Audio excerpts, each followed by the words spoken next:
Geen oude masters, maar nieuwe kunst in Ljouwert. Voor Ik Ben Benijd is uw panel alle dagen op zoek naar cultuur in Friesland. Joet zullen Roelof en Jikke op een paad. Wij nodigen je uit om door onze festivallocatie de Westerkerk te dwalen en je te verwonderen over alle werken van de beste jonge Nederlandse mediakunstenaars. Dit is inderdaad wel prikkelend, maar niet vernieuwend. Hoe dan? Want dit is er al lang, dit is een elevator. Een elevator? Ja, die wie er in de techniek al lang.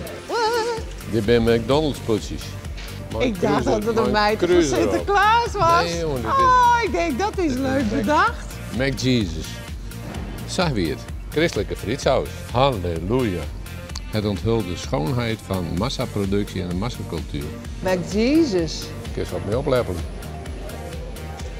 Hallo. Hallo. Waar iedereen nu meegaat in die hipster trends, wil ik juist laten zien hoe mooi die oude formule is. Dus we heffen tot een goddelijke proportie. Meel van meel. Hem in delen, ik vind het wel leuk bedacht.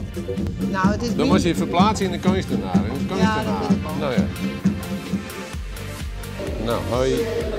Hoi. Nog een keer. Ik vind het leuk. Soja en gluten. Ja. Gluten is voor de kleefkracht. Niet zo vies kijken hier. Ja. Ik vond het heel verrassend. Ik kende het net volle mooi, maar soks. Het smaakt goed. Wat schokkend hier en daar. Ik vind het altijd wel heel leuk wat kunstenaars bedenken. Want je maakt helemaal boeten het boekje denken. Het is wel bijzonder soms.